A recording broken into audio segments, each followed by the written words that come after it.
एबे मधुबाबू पेंशन भत्ता को नहीं आसला गोटे बहुत बड़ अपडेट। आउ कौन अपडेट आसूला ये वीडियो माध्यम जानिमा।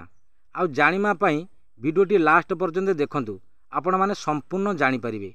आउ जदि आम चैनल को नुआ करी आछंती वीडियोटी गोटे लाइक सब्सक्राइब करिवे। चलंतु संपूर्ण वीडियोटी स्टार्ट करिबा। भत्ता टंका काहाकू केते मिलिबो चलंतु जानिमा।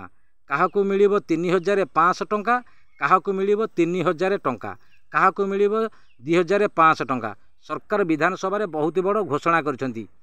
बीजेडी सरकार पूर्वरु भत्ता टंका बढ़ाई थिले, आउ समान करिकी लोक मानकू भत्ता टंका दउथिले।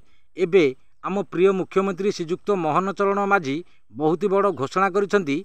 विधानसभा 80 बयसर व्यक्ति मानकू 3500 टंका देबे बोली घोषणा करछंती।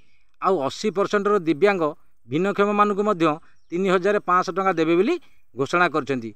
किछि लोक आपत्ति अभियोग कले, जदि 80 बयसर लोक मानकू दियाजिबो 3500 टंका ताले 60 वर्षर लोक माने जिबे कुआडे। सरकार को अनुरोध करुचु लोक कहिले।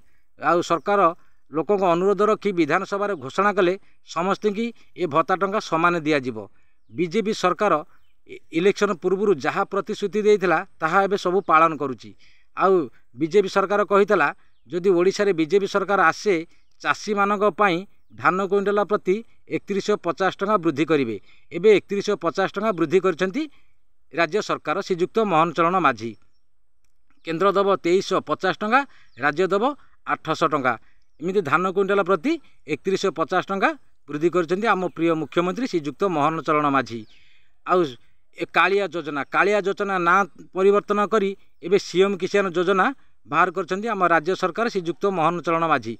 कालिया योजना 46 लाख चाषी भाई भौणी माने एबे सीएम किसान योजना रे शामिल हेबे। एबे सीएम किसान योजना रे शामिल हेले कालिया योजना सहायता राशि पाउथबा एबे सीएम किसान योजना रे कालिया योजना चाषी भाई भौणी माने एबे पाइबे बोली बहुत बड़ घोषणा करछंती आम प्रिय मुख्यमंत्री श्रीजुक्त मोहन चरण माझी। आउ जदि वीडियोटी भल लागि थाए गोटे लाइक सब्सक्राइब करिवे। रहिली नमस्कार, जय जगन्नाथ।